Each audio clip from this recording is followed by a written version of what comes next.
move the patient. So I'm just going to turn him into a right lateral recumbency. So it's going to be on his right side, so legs towards us. So I'm going to take the front if you're happy to take the back. And then on 3 we're going to turn. So 1, 2, 3. Thank you. And then I'm just going to make sure we're in line with the tube head. We might just move slightly just towards me if that's okay. So on 3, 1, 2, 3. Perfect, thank you.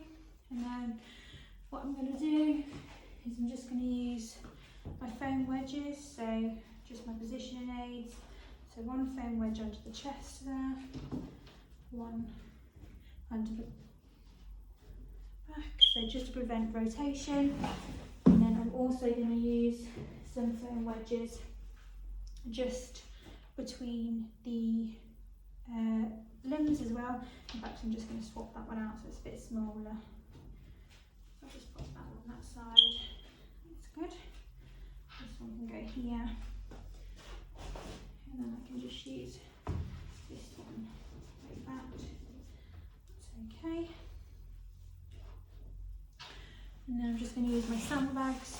I'm going to use a sandbag per limb. Just like this. I'm not going to use any ties because this patient is just sedated, not anaesthetised. So no ties.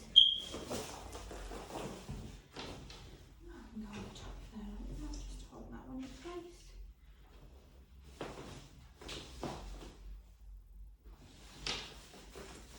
Just want to make sure they're not too heavy on the limbs as well.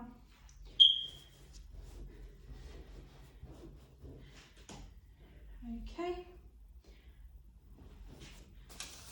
Okay, and then I'm just going to measure the patient to determine whether I need a grid. So this patient is, the depth is above 10 centimetres, so for him I would use a grid, and I would also use a medium cassette as well, and I would place that underneath the grid. So for my collimation and centering, so I'm going to collimate cranially to include the diaphragm, and caudally to include the umbilicus, and then dorsally to the skin edge, and ventrally to the skin edge, so dorsal and ventral skin edges. And I'm going to centre to the last rib, and so I'm going to feel for the last rib there, midway between the skin surfaces. So feel for the last rib midway between the skin surfaces. I'm going to centre there. I'm going to fill out my patient label, so I'm going to put the patient name, the date, and the patient ID. And I'm going to put that within my collimation. If there isn't anywhere to fit it within my collimation, then I could add it. If you use computed radiography, I could add it onto the computer manually after. And then I'm going to do my right-left marker as well, try and get that into the collimation. Again, if I can't, I can add that on manually. That's right side.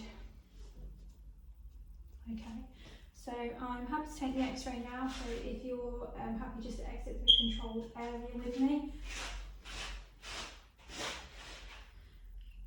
And then once we're in the safe zone, we can just take the x-ray.